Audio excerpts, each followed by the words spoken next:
If you have children or grew up in a home where your parents fought all the time, this next video is going to break your damn heart.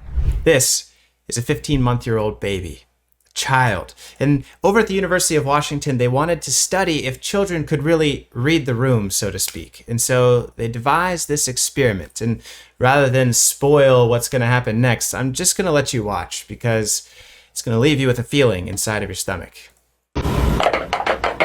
There's something inside. Can you see what's inside the box? So the researcher hands the baby a box after shaking it, showing there's something inside. Is there Look at something that in cute there? little smile. He's so curious and excited. Reaches in. There's a green cone. There's a green cone. Put it back inside of the box. He's so proud of And put himself. the Look at lid those back on eyes. the box. And close it up. Can I see that? Thank you. So that was the test. That was the beginning. That was the setup to see what the baseline is for how the child interacts with toys. But then something very strange is about to happen. Let's see what else we have. We're going to repeat the experiment, but we're going to change something. Look at this.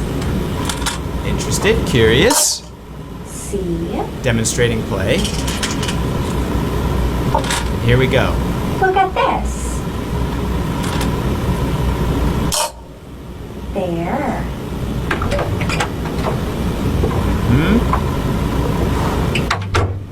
Someone comes in the room. I'm going to sit here and read a magazine. Okay. That's Kelly. Kelly's going to sit and read a magazine. So a person comes in, Kelly comes in, she's going to sit and read the magazine. And you see how attentive, like look at these eyes, like checking everything going on in the room, attentive to everything. Kids pick up so much more than we give them credit for. And this is what's going to astonish you. Kelly, look at this.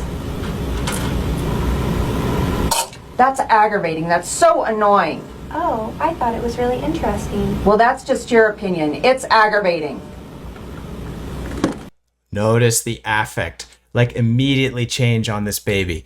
Look at, he's like, what's going on? There's conflict in the room between these adults because she's playing. Yeah. Now she hands it to him. He looks at Kelly, he looks at the toy, he looks at the researcher, he looks at the toy. This is fascinating. Look at him, he's thinking so hard about what to do next. He wants to play so bad. But he's like... Can I see that? Thank you. But he's like, Kelly got mad when she played with it, so I better not play with it. I mean, the level of contextualizing and understanding that has to take place in order to do that. At 15, again, this is 15 months old. Like, this is an infant, can't even speak yet, but tracking everything that's going on in the room and what's happening and how he should respond. I'm going to go now, Teresa. Kelly's going bye-bye. And then Kelly leaves. Kelly went bye-bye. So here's what I want you to notice. And here is what you have to understand. If you want to understand your psychology, your bad patterns, and the ways that we affect other human beings, especially children, in our day and age. The correct thing to do, right? Whenever you see something on social media, and this is my mission is to educate everyone, you go look it up. And so to be honest, I had no idea where this video came from, but let me just demonstrate here for you. You know, I dropped the video link in the in ChatGPT, and I said, hey, ChatGPT, like, you know, there's this video and this is going on in the video. Can you watch this video? And ChatGPT said, I can't watch the video, but I could try and find it. And so I said, yeah, this is what's going on. Can you find it? And found the article right away. And shared with me where I can read it. And so you go right here. Hope I'm not misspeaking. I was under the impression it was the University of Washington. But here you go. I'll put the link to this if you want to read the full thing yourself. It's terribly long because it was an amazing study, but they were looking for some important things. Here's the introduction. The study investigated 15-month-old infants to see if they self-regulated based on observing social interactions.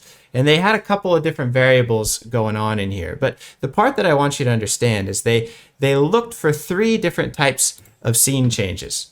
The very first change they wanted to see is, well, what's the baseline? And so you can see this kid's happy, having a good time, playing with things, and trying to model what the adult is doing, because children want to be like adults. Like, all they do is model and soak things up like sponges. And then they change the variables. They're like, well, let's see what's going on in this situation. So they wanted to notice the emotion. And so they found that children were able to remember who got angry even several minutes later. They were able to hold that information in their head. They were also able to pay attention. They noticed who's watching and adjusted their behaviors, because they would repeat the experiment and they would have the person turn their back to the child. So the person who got mad, they'd turn their back away to the child and see what the child would do. And if the person wasn't looking, the child would play, because the angry individual is not looking. So I should be safe to play with this because I'm a kid. I want to play. Like, that is what I'm wired to do, is explore my environment. And then finally, they wanted to see if the temperament, like the personality of the child, had anything to do. And they found that children who are more impulsive, like ADHD, or those children who are just naturally more impulsive and wired that way, they couldn't resist touching the forbidden toy even when someone was glaring in. This means that every child is learning based on what they see between adults, even when we think that they're not paying attention. So when parents argue or show anger, little ones soak that in.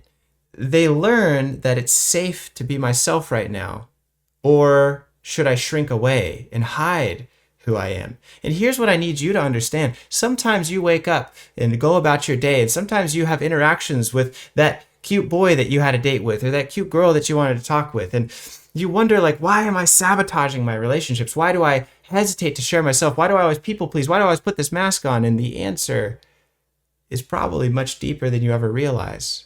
You see, that child's brain is wiring. It's encoding the information that it's picking up through emotions far before we have any intellect to understand. And so then you go and sit down in your counseling session to talk with your therapist, and you don't know why you do this. Because it probably was formed at a time before you had the words to describe what you were experiencing. And these things live deep inside what we call the subconscious, and they only come out in our interactions with others, in our dreams, and in states like hypnosis, which is why I specialize in the treatment of trauma, complex trauma that starts in childhood with the use of dreams and hypnotherapy. There's no other way to access that. I mean, I love the idea of CBT and these cognitive modalities, but how else am I going to understand these hardwired lessons from childhood when our parents fought all the time? And so when one parent comes home and expresses something that's going on in their day, and the other parent says, can't you see I've had a long day? Why are you trying to talk to me? A 15-month-old baby learns, don't share yourself. People get mad. Maybe you feel that way. Don't share yourself. People get mad. And you don't know where it comes from. Maybe this is the video that you needed to see come across your For You page. And if you need more information like this in your life so you can start to understand and forgive yourself for what you've called self-sabotage, and actually start to appreciate yourself because your mind's trying to protect you, you just don't understand, then follow this page, subscribe, and let me help you learn the lessons that you might not have been taught. Let me help you find and fall in love with yourself in ways that you couldn't do in any other way. This 15-month-old didn't just copy what the adults did. They copied what the adults felt. And sometimes we do that as adults too. And maybe that's the real mirror we all hold up to each other, even when we think no one's watching. I'll see you in the next video. Bye.